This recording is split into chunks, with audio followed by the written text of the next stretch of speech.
Biz Seyda ile 1989 yılında Silvan'da tanışmıştık. O zamanlar gençtim. Seyda bizimle ilgileniyordu. Bize İslami kitaplar veriyordu. Biz o kitapları okuduktan sonra ona veriyorduk. O bize başka kitaplar veriyordu. Seyda gelen Silvan'da Okul Kitap Evi diye bir kitap evleri vardı. Tabii kitaplarını oradan hep bize verip okuturdu. Bir müddet sonra ben Diyarbakır'a geldim. Ondan sonra Diyarbakır'da tipi cezaevinde Seyda ile bir araya geldik. Orada karşılaştık. Seyda'mız Diyarbakır'da tipi cezaevinde bize her sorunumuzla ilgilenirdi. Ailevi sorunlarımızda, ilmi sorunlarımızda ve bizim güzel bir şahsiyet almamız açısından elinden gelen her türlü gayreti sarf ederdi. Ben 1997 yılında cezaevine girdim. 28 Şubat'ın olduğu yıldı. Seyda ise tabi ben Bingöl cezaevindeyken 2000 yılında Seyda da Bingöl cezaevine geldi. Biz orada karşılaşamadık. Cezaevinde o dönemlerde Müslümanlar üzerine büyük baskılar vardı. Bu nedenle biz birbirimizi göremedik ancak birbirimizden haberdar olabiliyorduk. Mahkemelere gidiş gelişlerde vesaire. Biz orada birbirimizi göremedik. Daha sonra Seyda'yı Siirt cezaevine gönderdiler. Siirt'te tipi cezaevine, kapalı cezaevine gönderdiler. Sonradan da biz de Diyarbakır'a geçtik. Seyda'gil de Diyarbakır'a geldiler. Diyarbakır'da bir araya geldik. Ve Diyarbakır'da Seyda bulunduğu koğuşta, bulunduğu kısımda kendi odasını, kendi o kısmını medreseye çevirdi. Ve istifade etmek isteyen her Müslüman gidip ondan istifade etmiştir. Kimi kardeşlerimiz ondan icazet aldılar. Kimi kardeşlerimiz de istedikleri noktaya geldikten sonra diğer ilimlere geçerek yani kendi kararları okudular. Ama herkes Seyda'dan istifade etti. Seyda gözaltında uzun süre kalmıştı. Bu uzun süre içerisinde de her gün işkence görmüştü. Ve çok az kişinin istisnai kişilerin gördüğü işkenceleri görmüştü. O nedenle cezaevine geldiği vakit çok hasta, bitkin ve çok rahatsızdı. Onun yanında kalan kardeşlerimiz bu açıdan ona yardımcı olurdular. Ayağa kalkamıyordu, yürüyemiyordu. Hatta bir dönem sonra felç geçirdi. O felç döneminde de işte yanında bulunan kardeşlerimiz ona biraz yardımcı olup hastaneye falan götürüp getirdiler. Fakat her halükarda o yanındaki kardeşler hep düşünmüştür. Ben o kardeşlerle görüştüm. Yani Seyda'nın diyordular bize yük olmaması noktasında elinden gelen gayreti gösterirdi. Ve bununla beraber her fırsatta da diyordu bize diyordu durmayın okuyun. Elimizdeki kitaplarla, imkanlarımızla yani o haliyle de bize okuturdu ve bu okuma konusunda bize yardımcı olur, bizi teşvik ederdi. Seyda Bingöl cezaevinde ilk dönemleriydi. 2000 yılından sonra yani gözaltına çıkıştan dolayı çok ağır işkenceler nedeniyle bayağı rahatsızdı. Sonra oradan onu Siirt cezaevine gönderdiler. Siirt cezaevinde kaldığı dönem içerisinde de benim sohbet ettiğim, görüştüğüm kardeşlerim vardı. Orada da hep İslami ilimleri verdi yanındaki kardeşlerimize. Ondan sonra onlara her türlü aynı şekilde onlarla da ilgilenirdi. Ta ki Diyarbakır'da tipi cezaevine 2004 yılında geldi. 2004 yılın başlarıydı. Biz orada artık onunla beraber olduk. Uzun bir süre de beraber kaldık. Hem bir dosttu, hem bir arkadaştı. Çok yakın, çok samimi ilişkiler kurabilen birisiydi. Ve aynı zamanda derin bir ilme sahipti. Aynı zamanda hem fenli ilimlere hem de İslami ilimlere vakıf birisiydi ki okul okunmamıştı. Biz de kendisinden yani bir araya geldiğimiz andan itibaren Arapça ilimlerini kendisinden aldık, dersleri okuduk. Artı bunun yanında tefsir, hadis, fıkıh ilimlerini okuduk. Ve bununla beraber onunla da çok hoş vakitte geçirdik yani. Onunla beraber olduğumuz süre içerisinde zindan bize gülistandı. Hiç zindanda olduğumuzu hissetmezdik. Onunla beraber ve onun gibi şahsiyetlerle beraber olduğumuz dönemlerde zindan bizim umurumuzda değildi. Seyda'dan ben medrese ilimlerini aldım.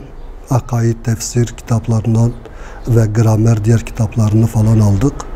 Bununla beraber fıkıh kitaplarını, fıkıh alanda kendisiyle beraber dersler okuduk. Hocamızdı fakat bizim arkadaşımızdı. Böyle disiplinli bir yönü yoktu. Sadece ders esnasında bir disiplini vardı. Ama o disiplini de bazıları inciterek yapardılar. O hep mütebessim bir şekilde, yani o çok aşırı ciddiyeti hissettirmeden fakat bir disiplini ortaya koyabiliyordu.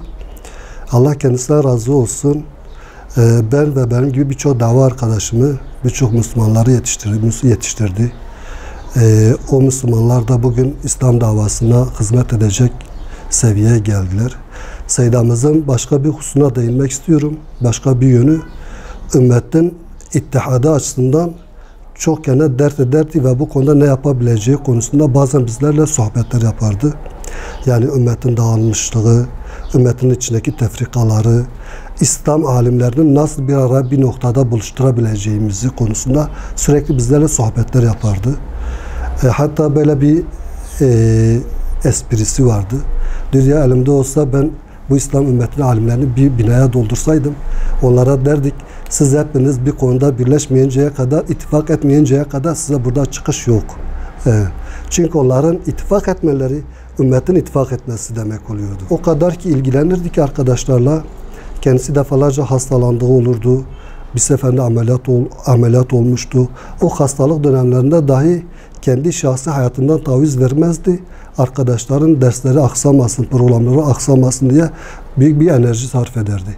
Adeta sanki günlerin sayılı olduğunu ve bu sayılı günlerde ne kadar çok iş başarabileceğinin hesabını yapardı. Mesela bununla ilgili bize İmam Nevevi'den bir örnek verirdi. Diyordu, İmam Nevevi 42 yaşında rahmet ettiği söyleniyor. Fakat 40'tan fazla bir sürü kitapları vardı. Dünya kadar kaynak eserleri vardır.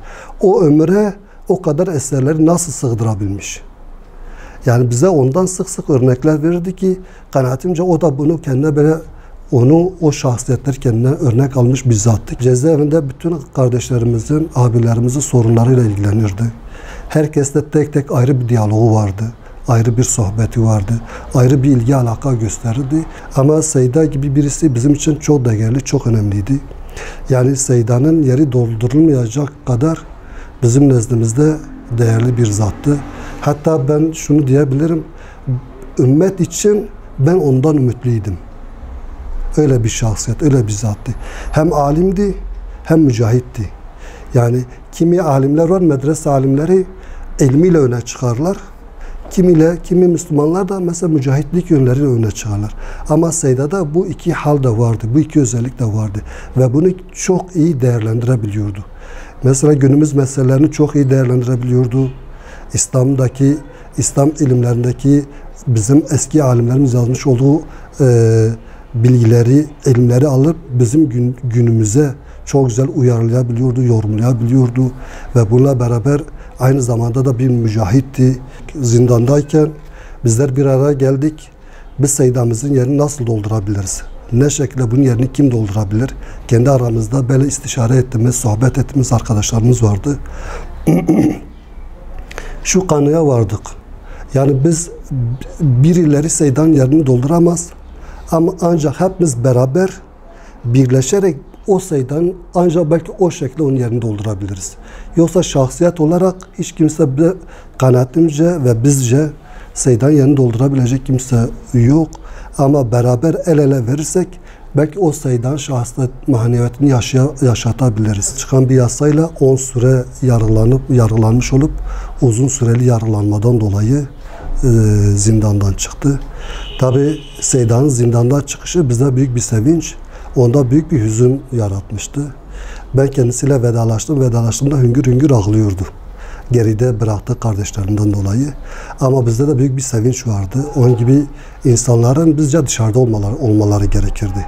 Çünkü İslam'a hizmet etmeleri, ümmete hizmet etmeleri, Müslümanların dertleriyle ilgilenmeleri konusunda o tür şahsiyetlerin zindanda oluşu bizi üzerdi aslında, üzüyordu. Onun çıkışı bize büyük bir sevince neden oldu. Ama onun bize bırakmış olduğu bir miras vardı. Okuma, ilim. Biz ondan sonra ondan ders alan arkadaşlar herkes kendine bir alan belirleyip ve o alan üzerinde bize bıraktığı yol üzerine biz okumaya devam ettik. Yani Seyda sürekli bizim gönlümüzdeydi. Sıkıntılı olduğumuz kimi dönemlerde bazı arkadaşlar Seyda'yı rüyalarına görürlerdi, moral bulurdular. Biz ilk vefat 2 yıl önce idi. 2018 yılındaydı. Biz vefat haberini duyduk. Önce inanmadık. Çünkü her haber bizim için teyide muhtaçtır.